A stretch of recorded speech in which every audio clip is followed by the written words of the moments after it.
everyone, and welcome back to another episode of the Live Your Extraordinary Life podcast. I'm your host, Michelle Rios, and today we're diving into a topic that is central to your overall health, your energy, your vitality, and that is gut health. You may have heard the phrase that your gut is your second brain, but what does that even mean? And how does your gut impact everything from mood to your immune system to your energy levels and even your ability to focus? Well, we're about to find out from today's expert guest who's going to help us understand the powerful connection between gut health and living your extraordinary life.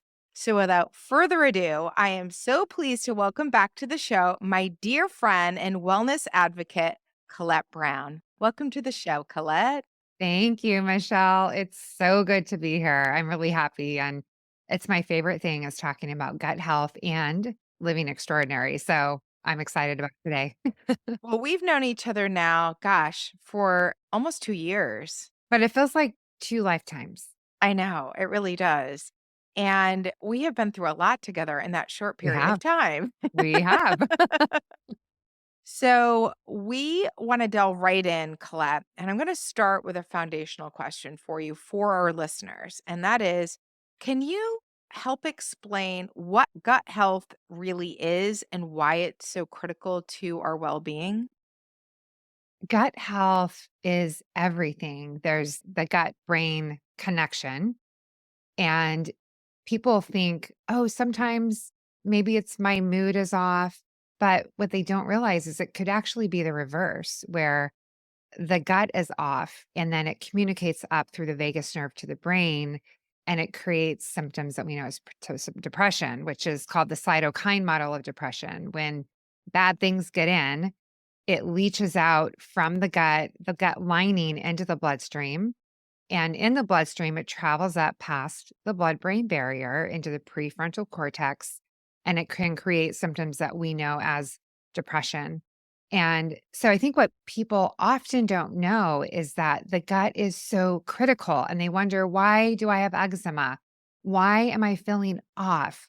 Why is my body feeling the way it is? I just, my digestive system, but I'm eating healthy. I'm holding up little quotes in the air and they're actually not, and it's lifestyle, and there's so much of it that we can control. 98% of all autoimmune disease is from the gut, which means 2% is genetic. And when you can wrap your head around that and understand that this is a scientific fact, what can we do in order to do our best to live our best? Okay. Well, I'm going to just come clean with everyone here. Selfishly, I really wanted to do this episode because, gosh, I've been friends with Colette for a really long time. It took me a while, but I acquiesced and gave up my Diet Coke because I was finding that as I edited my diet, I still wasn't feeling the vitality and energy that I wanted to. And that was sort of my last legion of something chemical that I was really putting in my body because I, for the most part, eat whole foods. And so I'm about 6 weeks off Diet Coke, and it was not an easy feat by any stretch of the imagination, but I've felt so much different. I've gone through the detox process. I felt really crummy in the beginning, but I'm now starting to feel a lot clearer and a lot less brain fog, which I had been attributing completely to it must be perimenopause. It Right, must be right. what's happening. And now I'm not entirely sure that's what it was. So we often hear about this gut brain connection. And as high achievers and folks that really want to get things done, it is something I think about a lot. How can I get the clearest I can be? Can you break down exactly how the gut impacts our mental health and our mood and cognitive function? Yeah. So there is the vagus nerve, which communicates between the brain and the gut. And when we understand that the processed foods that we eat, all the chemicals that we eat, the sweeteners, erythritol is something that is in everything. And it's linked with heart disease. There's so much findings that we know. are fact. So, how do we break that down? And it's really simple in my book, but to some people, it's really hard. But eating whole foods and not grabbing something that is in a wrapper. Sometimes you can do that. And when you do that, you should make sure that it's very well sourced. And when you have a lot of sugars, because in processed foods, you're going to get the fillers, you're going to get the sugars.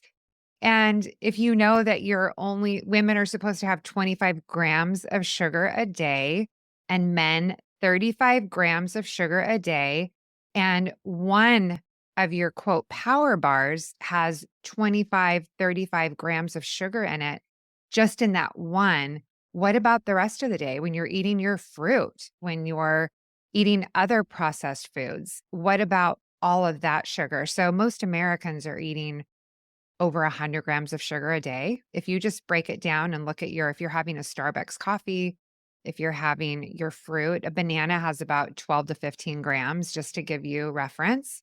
So it all adds up. And then sugar creates inflammation in the body, and that throws us off. And inflammation is the root of all disease.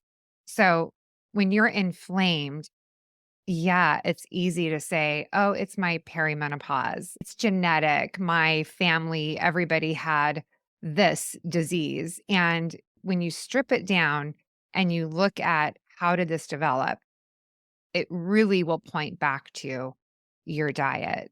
And just with my story alone, being unwell for over 20 years, and all the doctors telling me that I would just have to live with it, and I just didn't want to accept that, and when I got down to the fundamentals, it was all around food, and I thought that I ate very clean prior to eating clean, quote, "clean," and when I started eating right and supplementing, that is when my whole world turned upside down, and it was just such a new perspective on how I could feel healthy. So, I think it's understanding inflammation is the root of disease. What causes inflammation? How can we prevent inflammation? Very simply. And one of those is just eating more whole foods in our diet. And less sugar. I mean, Less ultimately, sugar. sugar Yes. is really causing us to be more inflamed. And so let's walk that through a little bit because when our bodies are inflamed, that's going to impact our mood. It's going to suppress our immune system and it's going to make us more foggy, less clear headed. Is that correct? Yeah. And sugar feeds cancer, right? And there are certain microbes in our gut that feed on sugar. So when you go without sugar, and you say, "Oh, I have to have sugar, craving right now, need sugar." It's actually these little microbes. The microbiome is bigger in number than we are as humans. It has its own brain and it demands through the vagus nerve to our brain, we need sugar now. So when you cut it off, it's going to throw a tantrum. So understanding, oh, this is very smart organisms that we're dealing with. And we've got to be very vigilant and we have to be the boss of our bodies and we control what goes in. We control the outcomes of our own health, and we can do that. This is fascinating to me because it's not that it's new information, but it is an aha moment for me, particularly as a CEO of my own business and really expecting myself to be able to do big things, make quick decisions, have strong executive function and thinking that some of the shortcuts I was taking, like maybe skipping a meal or drinking a Diet Coke instead of eating because there's 0 calories in that, or grabbing a power bar of some sort or protein bar, or even a processed protein shake, that actually not only was I not taking a shortcut, that I was actually making life harder for myself because it was slowing down my executive function. And gosh, I can only imagine what my gut biome looked like at the height of corporate living when I was running down airport strips to make a plane to get to a meeting and my cortisol is running and I'm grabbing whatever is in the conference room and it's usually a crappy sandwich, a bag of chips and a cookie and downing it with Diet Coke or coffee nonstop. And that was sort of like my go to because that was what was in every conference room. Talk to me about the gut biome itself. So, we know that the gut biome, in order to operate effectively, has certain healthy gut bacteria that need to thrive that require certain nutrients. But also, if we don't feed it properly, unhealthy bacteria will grow and take over. Can you talk a little bit about that? Because I know for someone who, like me, is somewhat new to really focusing in on gut health, that was something I had heard, but not really familiar with in depth. Yeah. So, our microbiome, in short, is billions of bacteria.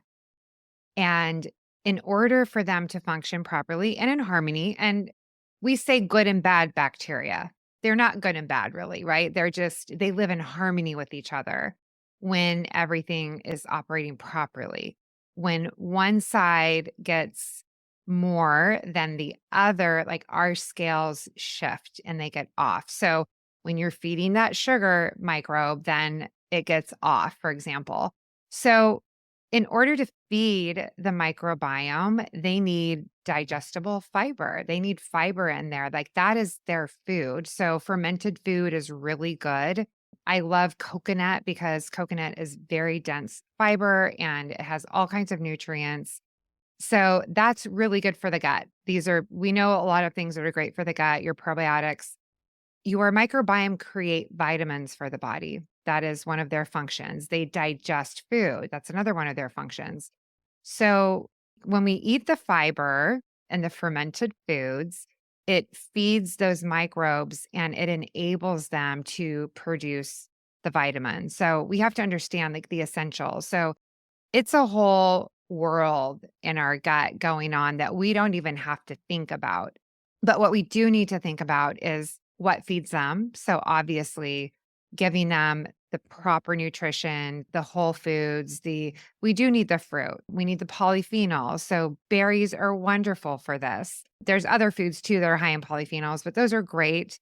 And but everything in balance too. And you just mentioned the stress when you're off, it throws your entire body off. So even if you're eating right, that stress can affect the microbiome because what our body is producing and just the demand we're putting on it and healthy relationships, exercise. If we don't exercise, we can mentally be off. And that again is correlated with the microbiome and the ability to flush toxins out of our body and our lymphatic system and our lymphs don't drain on their own. We have to manually drain them through a lot of different modalities, but when we can understand that we're the CEO of our bodies and we just need to educate ourselves on what is it that we need to put in here to the microbiome to allow them to effectively produce what they need to in order to keep us functioning. Okay. So I'm probably going to regret this, but here we go. We're going to talk a little bit about my diet right now because I suspect that even in my journey to better gut health, I'm probably getting more fruit than I need to, given the 25 grams of sugar a day. But let's talk a little bit about what I'm eating. And I would love for you then to kind of maybe evaluate what tweaks that I need to make. So, for example, I'm somebody who wakes up in the morning now. My new routine is I drink water with lemon, warm water and lemon, the first half hour of my day. There is no caffeine. I wait at least 1 hour to have that cup of coffee, if not sometimes two. I'm also somebody who now waits. I don't feed my body right away. I tend to stop eating around 7:30 at night, and I don't start eating until around 11 in the morning. And that first meal for me, I'll tell you what goes in it. Somewhat because I listen to your podcast, so I know what you're eating. But it starts with either coconut water or regular water, celery. So I'm getting my celery in there. I'm getting my baby spinach. I sometimes put in fresh raspberries. I sometimes put in fresh or frozen pineapple, which I now realize is probably too much sugar, but I am conscientious of how much I put in. I'm putting in clean protein. I have a clean source protein. And then I have now become a big advocate of turmeric, cinnamon, black pepper for the turmeric, cardamom, and that's typically my morning. Okay. All So right. far, so good. So you start with lemon water, then you don't have coffee until 1 to 2 hours later. And what are you putting in your coffee?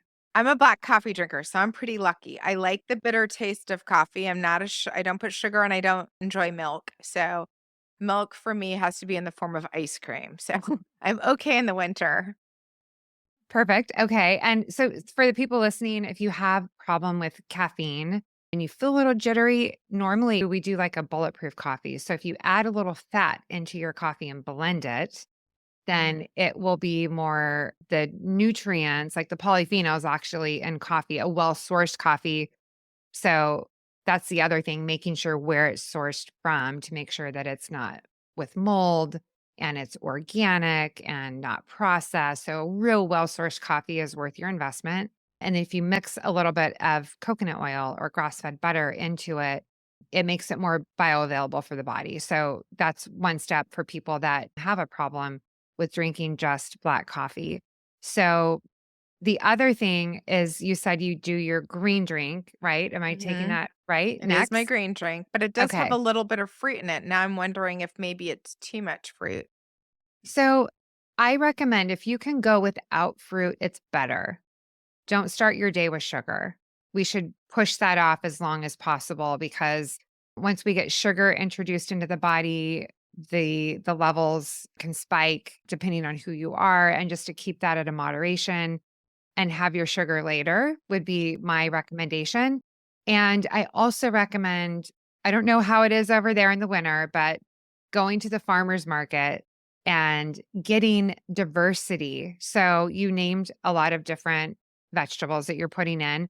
And I would love to see you add a little bit more into your greens. For mine, I do cilantro, parsley, I'll do fennel. I put all kinds of, like a mixed green. I was at the farmer's market this weekend and there is 4 or 5 different types of lettuce that I got just to add in because what our goal should be is 30 to 40 different plants per week. That's what we need to do. So the diversity and mixing it up is essential for the microbiome. So when you're eating the same thing every week, it's not so good, right? We need to mix that up and make sure that we have diversity there to feed the gut. So that's one thing people, if they're eating broccoli and cauliflower and carrots every week, week after week after week after week, your body is like, blah, it knows that. So really try to mix it up. Go to your farmer's market. If you've never seen something before, there's always something new that I find. And ask about it. Ask them, how do you cook this at home? Or do a Google search and find out how you can make something different, but our bodies need that. And when I say 30 to 40 plants, you can also include herbs and spices into your cooking, and that also counts. I love turmeric. Turmeric is amazing. I would recommend also, if you can tolerate them, powdered mushrooms. And those are really good for their adaptogens. So they're great for the brain, for function, for eyesight. There's so many different properties in the mushrooms. And the one thing I'll add to that, just to stretch it a little bit more, is that you don't want the mushroom mycelium. Mycelium are the root system of the mushroom. And so there's a very big name that you will see at every store that I'm not going to say. And one day I looked at it and I said, how do they supply the entire nation with bags and bags and bags and bags of mushroom powder? Because I just didn't get it. I thought, like, this is kind of odd. And I started researching. And so what they do is they grow their mushrooms on a log of oats, and the mycelium, which is the root system, goes into the oats. They basically cut off the tops, and I believe those get resold somewhere else. They take that mushroom grown in the oats, which is probably mostly oats, to be quite frank, how they mass produce, blend it up, bag it, and you think you're getting the property of the mushroom tops, but you're not. It's the mycelium, and they're claiming medicinal properties on the roots that are actually in the top of the mushroom part. So there's a lot we can dive into, but I wanted to put that out there because I believe in mushrooms and I believe that they need to be very well sourced and that needs to be the fruiting body, not the mycelium. So look at your mushroom powder if you're at home. So could you, I mean, conceivably just buy whole mushrooms, cut the mycelium off, and just use the caps and do it yourself in a blender or like I'm using a NutriBullet to do all mine, so I keep the properties and the fiber of the food that I'm eating in the drink? Absolutely. Yes. And there are a lot of vendors that have whole mushrooms that you could just buy.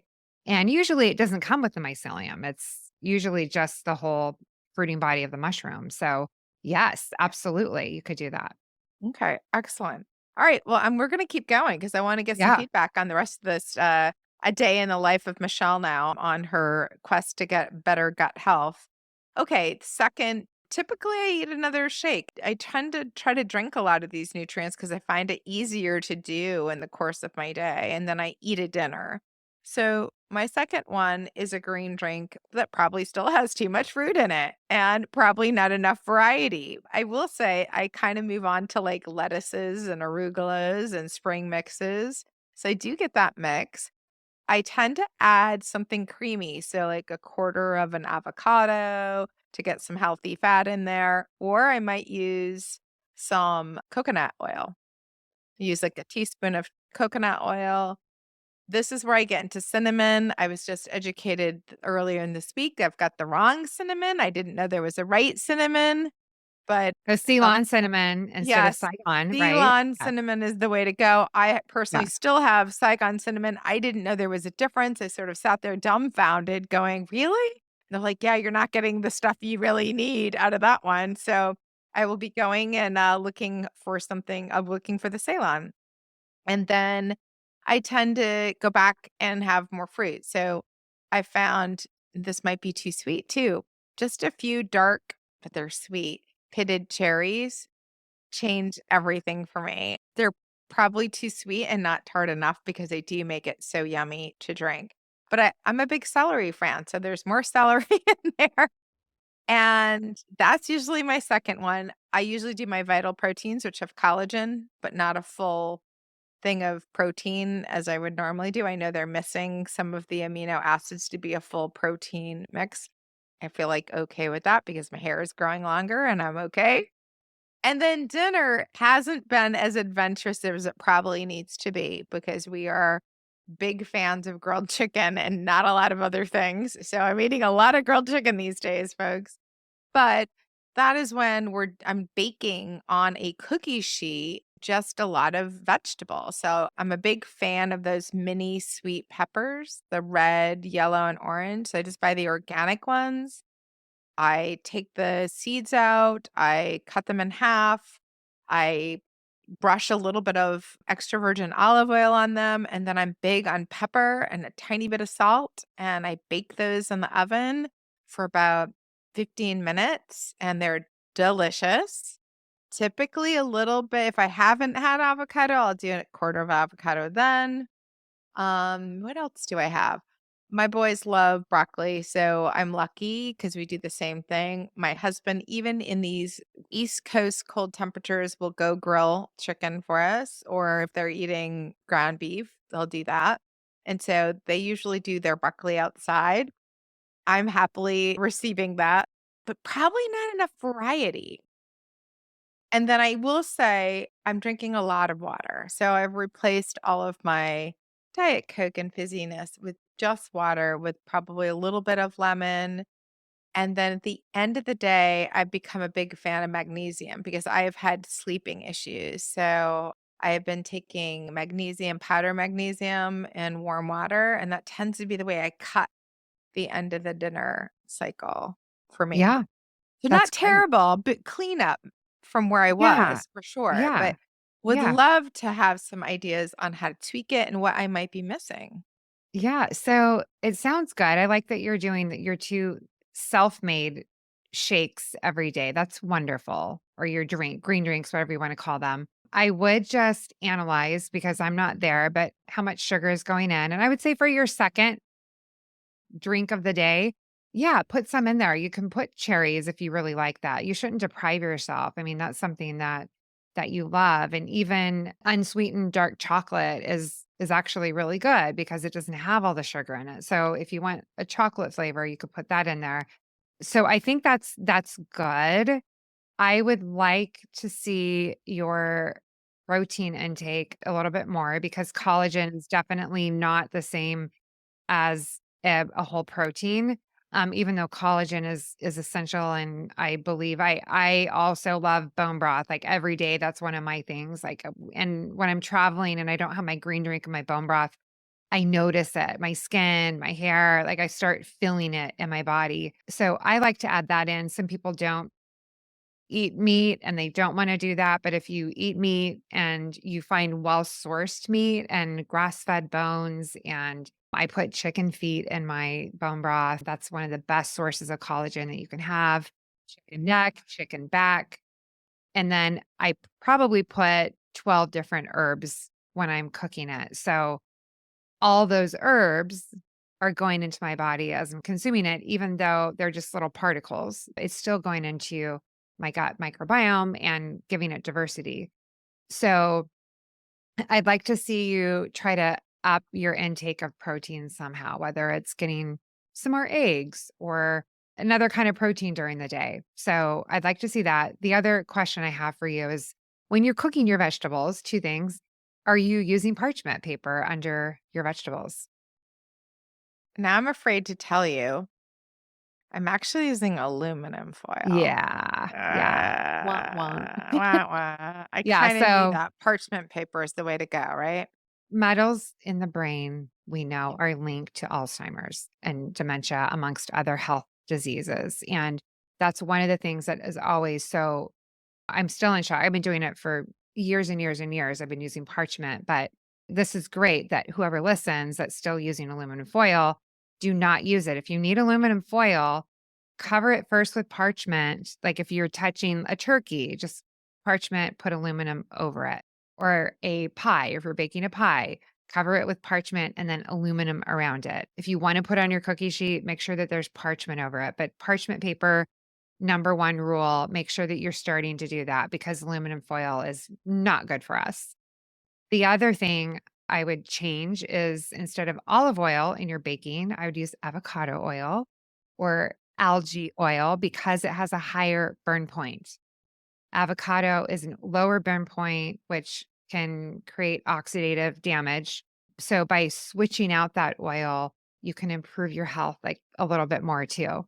And people that are out and they just have like, "Oh, I just want fries just this once." Okay, go ahead, but know that that oil that it's cooked in, it stays in the body. It can stay in for 6 months or so, and just the other I don't know, a couple weeks ago, we got out of LA with the fires, and my daughter ordered some, and I had some of her fries, and I just felt off. It was horrible, and I know better, but there's this sometimes factor. Sometimes I will do this, but most of the time I won't.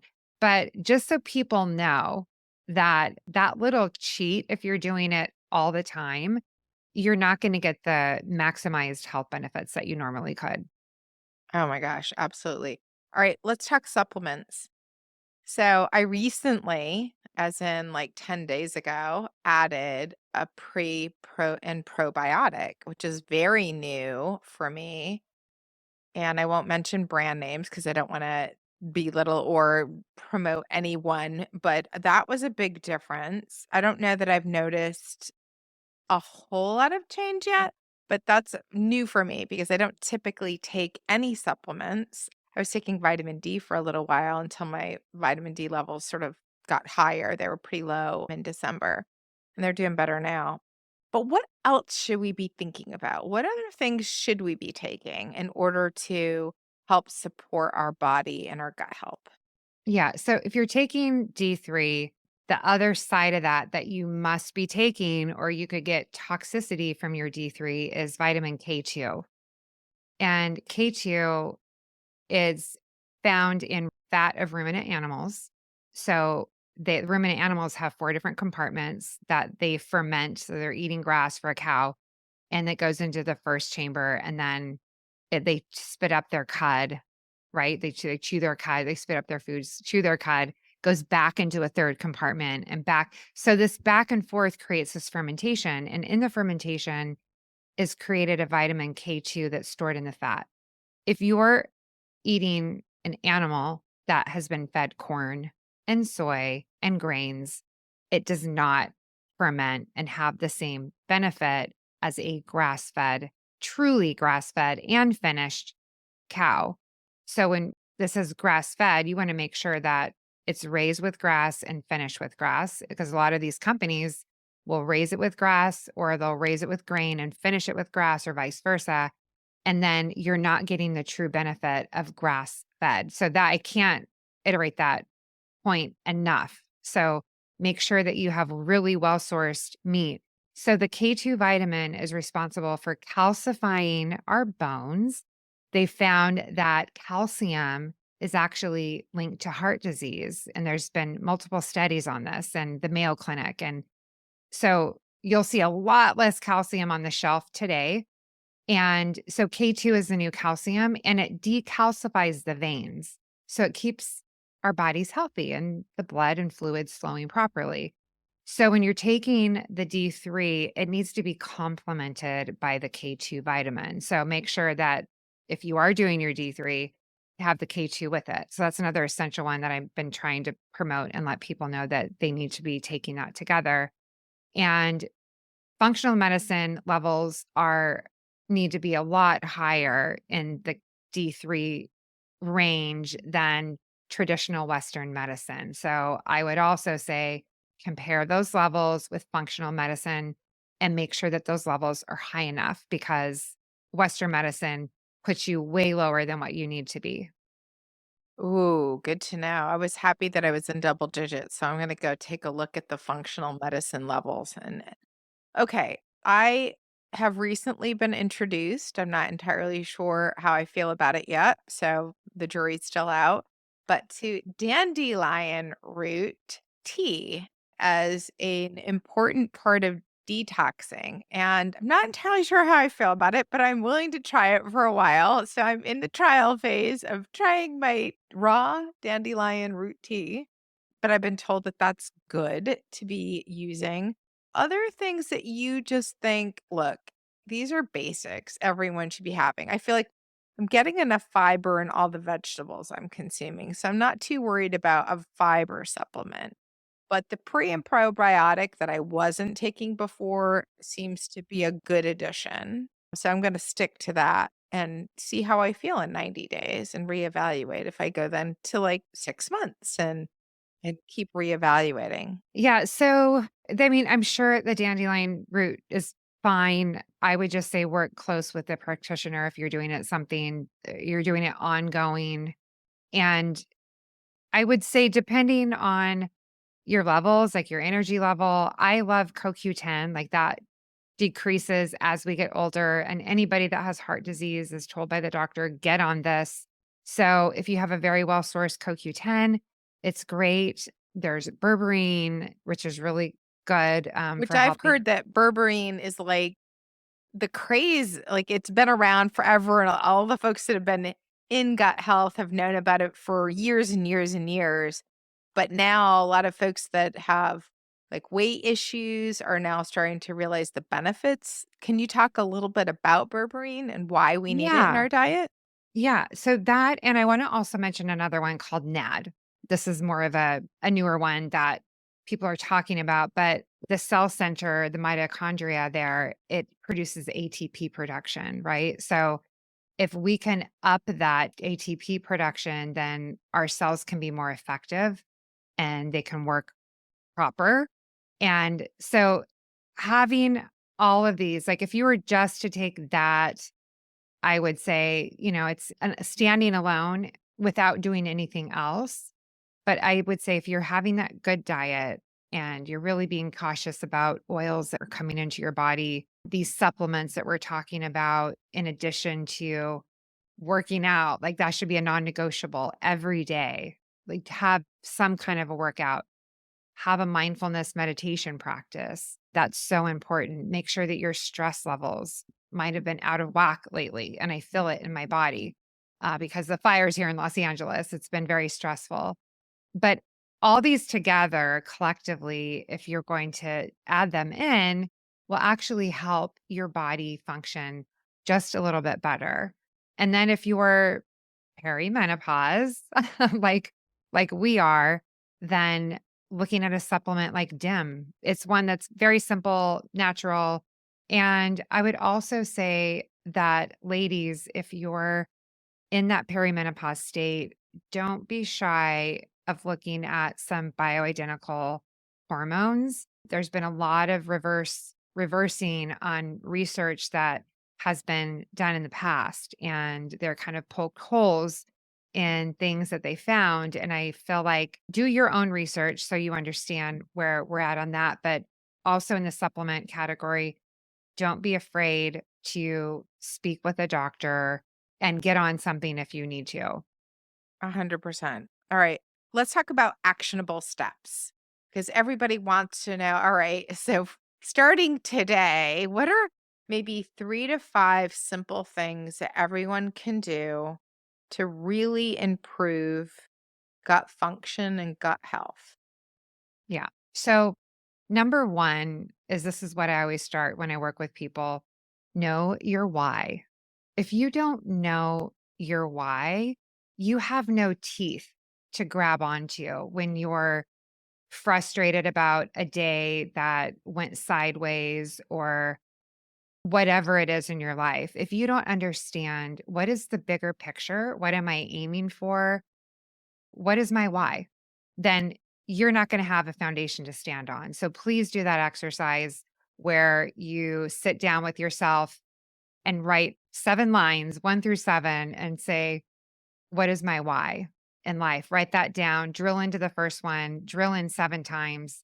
By the seventh time, you should be crying because that should be your passion and what really fuels you. So when you're thinking about, oh, I can drink that Diet Coke. That's fine.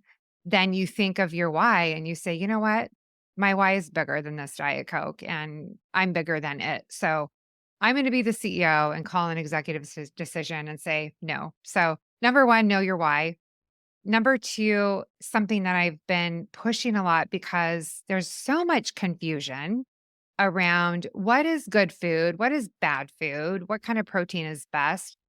I like to look at it like this. You look at your omega 3 to 6 balance. Omega 3 is anti inflammatory, omega 6 is inflammatory. We need both. However, Americans are eating a 26-to-1 ratio on average when it should be a 1-to-1 or a 3-to-1 ratio. So educate yourself what has high omega 3s and try to eat more of that because you're getting plenty of omega 6. 2 pieces of bread contains all the omega 6 that you need in a day. The American diet, we're having muffin in the morning or waffles or pancakes, having a power bar for a snack, and then having a sandwich for lunch and having something else glutinous as a Like snack, and then roll or dinner. something at Yeah. And then dinner. dinner's Yeah. pasta, lasagna, the dinner roll. So all day long, it's constant drip, right? And almonds, 2000 to 1, 2000 omega 6 to 1 omega 3. People are eating replacement almond milk, almond flour, and they're gluten free. So they think, oh, I'm going gluten free. So I'm going to be great because I'm eliminating gluten. But you've replaced your flour with one that's higher in omega 6 than the gluten. So when Oh you're my looking god, my almond milk, my unsweetened almond milk. Okay, that's it. So my again in small. flaxseed wins and my almond milk is gotta go.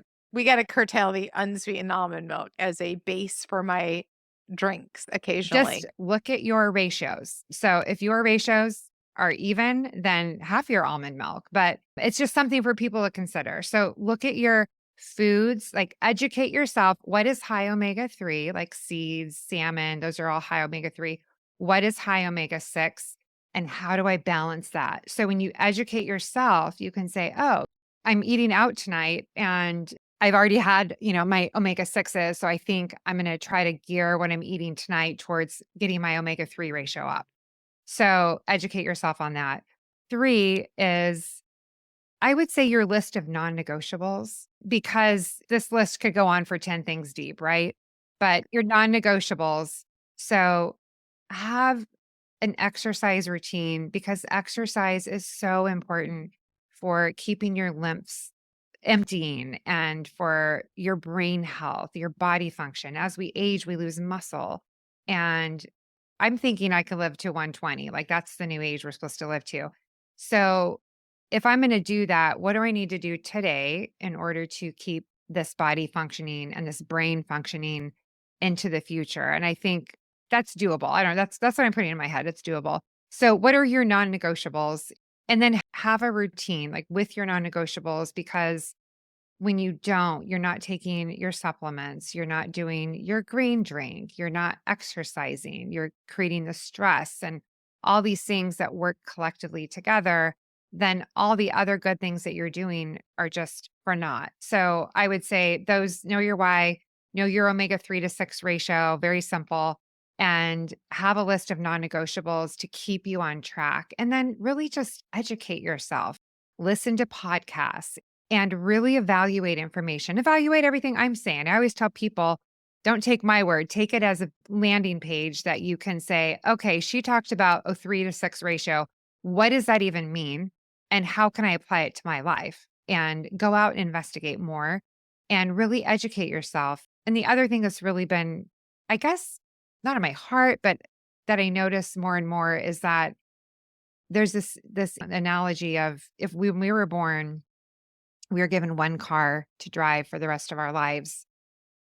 What would you do with that car? And one of the things that I would do is I would go to those people that have had their cars for 100 years, and I would say, what did you do to get there? How did you keep your car functioning for 100 years?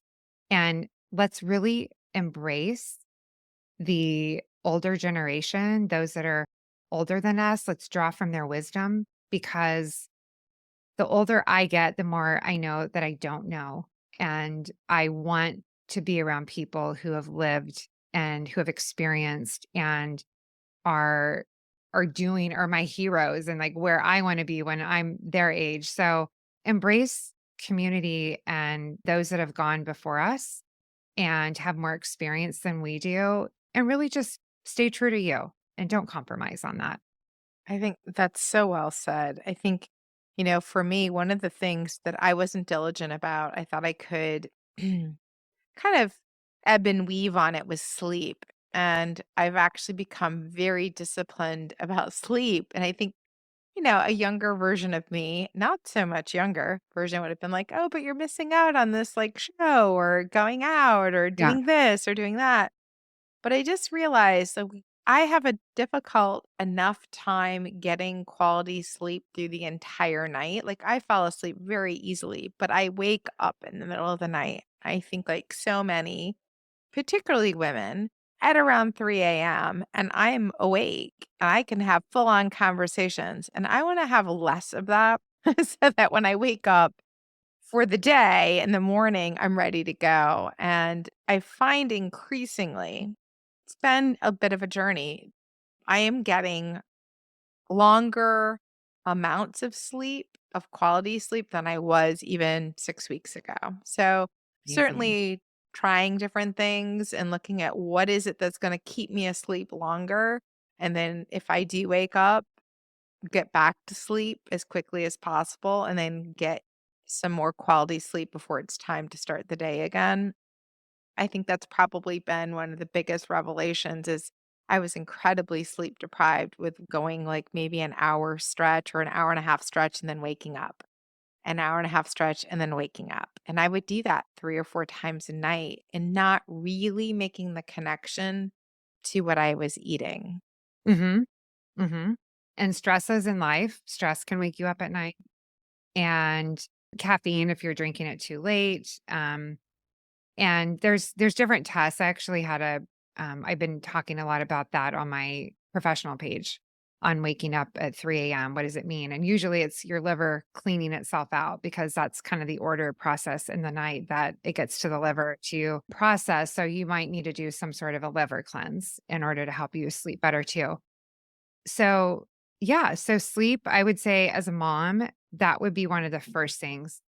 That and exercise would be one of the first things that used to be so easy for me to compromise on.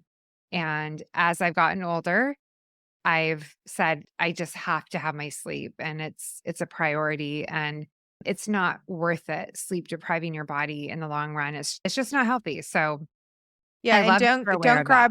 don't grab for your phone because as Colette will attest to, when she had to share a bed with me last summer, I was grabbing my phone at 3 AM and punching out a text message or returning a message, and she's like, "Michelle, stop, please get off your phone." And I didn't even think about it. It was one of those automatic extensions, right? You reach for the Yeah. phone when you can't Yeah. sleep. And Yeah. instead, I've actually tried to start using an eye mask. So I'm Mhm. just in perpetual darkness, and I don't know where Yeah. the phone is far enough away, plugged in, charging somewhere that I can't reach it anymore. Yeah. No, it's so true, and for me, and for everybody, we need to sleep in dark environments, and so I am super sensitive. If the light comes on when I'm sleeping, I wake up. So I'm an early riser, so when the sun just peaks, I'm up and I'm ready to go, and so, yeah, it's really important to create a very pleasant sleep environment. Keep difficult conversations out of the bedroom.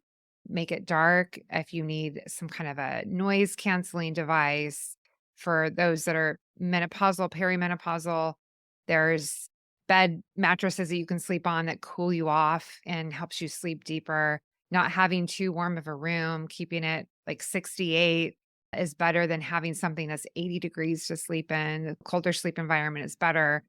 Not having blue light in your eyes a couple of hours prior to going to bed is really important to you. So there's all these little tricks around sleep, but that's such a great point that you brought up. All right. So going back to the gut health connection here for a minute and living our extraordinary lives and making sure that we are not leaving the easy things off the table. I'm curious, particularly now. I don't know how it is in California, but this is, well, I guess it's nationwide. We're in the depths of flu season. I had a kid that came down with a stomach bug. I know a lot of folks that have respiratory issues. As you know, my dad is actually recovering from double pneumonia. There's a lot going on out there.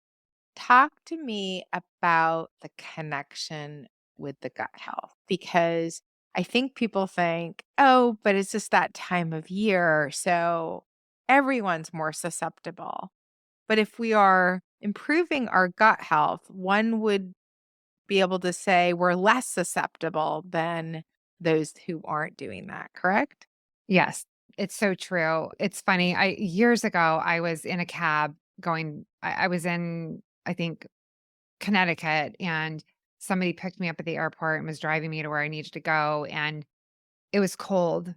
And I said, "Oh, wow, it's flu season, like the cold weather, better buckle up and stay warm." And the driver like basically stopped the car and like looked at me and he said, "The weather doesn't make you sick, it's the germs." And so I said, "Oh, okay, yeah, I guess that's true." But with his point, it's the germs. How do those get in your body, right? So if you're eating right, that makes your skin healthy and resilient, right? So when you get cracks in your skin, whether it's your hands or your nose or other parts, and it can get in easily. Like when there's the first line of defense, which is your skin, is compromised, it's easier for germs to get in. So if you're eating right and you're keeping that sugar down and not dehydrating your body and depriving it, and you're getting your nutrients in. And by the way, I also recommend doing some type of sea vegetable in your green drinks because the sea contains the entire periodic table of elements. And when your body doesn't have access to all those elements, it steals from one to give to the other. So, osteoporosis, for example. it's taking that calcium to give somewhere else and donate it where it needs it. So making sure that you're eating right so that your skin is supple and you're really taking care of the body. And good skin isn't just looking good, it's actually a reflection of what's going on inside too. And it's one of the signs. I had a lady the other day that she looked incredible, but her body was falling apart inside. And she said, everybody tells me I look so good, but I'm a mess on the inside. So usually that's it's usually an indication of health, which is why people want great skin and they're using, makeup to make it look shiny and healthy. But yet inside, it's not like that. So really taking care of yourself, upping obviously your vitamin C, your zinc. Those are important things to increase during the winter so that your body has more of an ability to fight. And if you can sleep, sleep is the best medicine and it will And help. beauty elixir. Yes, it is. It is. Yeah. So, those are great liquids. Obviously, you got to keep your body hydrated, even in the winter when you don't feel like drinking. If you're in cold weather, drink. Make sure that you're getting. I love lemon water first thing in the morning. That's great. And so, if we can take care of all these things, then chances of getting sick lessen. And if you do get sick, your body is resilient enough to fight it and get better, as opposed to the sickness just overcomes you and you end up in the hospital and other things start happening. And so, if we can just keep our level up there by day to day non negotiables, then we can all live healthier, longer. I love that. Colette, as usual, you are full of wisdom, and I so appreciate you sharing all your knowledge and your experience with us and helping us get our gut biome on track so that we can live stronger, better, more energetic, and have more vitality in our everyday so that we can go on to live our extraordinary lives. So, thank you again for coming on and spending this time with us today. It's been great, and we'll have to do more because, we're just kind of scratching the surface, trying to go high level. But I just encourage everyone, do your research and know what makes your body tick, what's good for you. And we're all different. So somebody might be drinking kombucha and loving it for their fermented food. I can't do that. So know your body. My favorite quote, Socrates, know thyself. So understand what it is for you that makes you tick. And not everybody's thing works for you. And know that that's okay. I love that. All right. Where can people find you, Colette? You can find me on Instagram at Wellness by Colette. And I also, because of this omega-3/6 ratio, I've started a non-inflammatory snack line called Love Colette. So you can find that at love-colette.com. And we'll make sure we have all the links in the show notes, Yeah. And my podcast, Limitless Healing with Colette. which is a wonderful show. And I've had the pleasure of being on it as a Yes, guest you have. myself. Yes, you have. All And we right. need to Well, have you back on. I love it. All right, Colette, thank you again. Really appreciate everything you're doing to help keep us healthy and be an advocate for our wellness. So until next time, everyone, go and live your extraordinary lives. Thank you for listening to today's episode. If you enjoyed this podcast episode, please take a moment to rate and review. If you have recommendations for future topics, please reach out to me at michelleriossofficial.com. Lastly, please consider supporting this podcast by sharing it. Together, we can reach, inspire, and positively impact more people. Thank you.